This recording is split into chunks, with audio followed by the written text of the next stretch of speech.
Drama series Jannisar की आने वाली एपिसोड बहुत इंटरेस्टिंग होने वाली हैं। आने वाली एपिसोड में आप देखेंगे कि हेनू शेरवा और दुआ के दरमियान दूरियां पैदा नहीं होती, जैसा कि कशमाला चाह रही होती है। कशमाला तो उनके दरमियान दूरियां पैदा करने की पूरी कोशिश करती हैं, लेकिन दुआ उसकी बातों पर तवज्जो नहीं देती, क्योंकि नौशेरवा उसे इस बात का एहसास दिलाता है कि वो सिर्फ और सिर्फ उसे मोहब्बत करता है। नौशेरवा आप दुआ को अपने साथ पार्टी में भी लेके जाता है। पार्टी में भी वहाँ पर फ़राह से मुलाकात होती है, तो नौशेरवा उसे वहाँ पर छोड़ कर चला जाता है और फ़राह को इग्नोर कर देता है। फ़राह को ये बात बिल्कुल बर्दाश्त नहीं होती।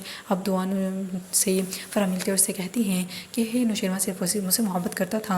दुआ कहती है कि मोहब्बत करता था, लेकिन अब मोहब्बत करता नहीं है, क्योंकि अब इसकी ज़िंदगी में मैं आ चुकी हूँ और नौशेरवा सिर्फ और सिर्फ मुझसे ही मोहब्बत करते हैं और मैं नौशेरवा की बीवी हूँ। दुआ को कहीं जाना होता है, इसलिए वो नौशेरवा को कॉल करती है। नौशेरवा कहता है कि मैं बिज़ी हूँ, मैं जाफर को बोल देता हूँ, तुम्हें अपने साथ ले जाएगा।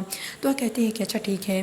वहाँ पर फ़राह भी होती है। फ़राह जब ये बात देखती है कि हे नौशेरवा अपनी बीवी से बातें कर रहा है, तो फ़ौरन उसका नाम लेती है, ज़ोर से गज़नवी कहती है। तो वहीं पर दुआ उसकी आवाज़ सुन लेती है। गज़नवी को उस पर बहुत ज़्यादा गुस्सा आता है और वो चालाकी से लिपस्टिक उसकी शर्ट पे लगा देती है। और दूसरी तरफ अब फ़िज़ा के ससुराल में उसका ससुर कह रहा होता है कि मैं साहब को कॉल करके उन्हें बुलाता हूँ, उनसे कहता हूँ कि अपनी बेटी को अपने साथ ले जाइए, क्योंकि यहाँ पर उसकी कोई कदर नहीं है। फिर फराज कहता है कि अगर आप यह कर देंगे तो आपका मुझ पर बहुत बड़ा एहसान होगा, क्योंकि मैं यही चाहता हूँ कि यहाँ से चली जाए, और वैसे भी मैं इसे अपने साथ नहीं रखना चाहता। और दूसरी तरफ जब दुआ बाहर आती है तो उसकी नज़र पड़ती है कि फ़िज़ा है। फ़ौरन भागी हुई फ़िज़ा के पास जाती है, फ़िज़ा से गले मिलती है और फ़िज़ा से काफ़ी देर बातें करती है और सारी सूरत हाल पूछती है। अब फ़िज़ा भी बहुत ज़्यादा खुश हो जाती है। दुआ से मिलकर दुआ जब घर आती है तो देखती है कि नौशेरवा की शर्ट पर लिपस्टिक का दाग लगा हुआ है, तो वो उससे सवाल करती है इसी बारे में।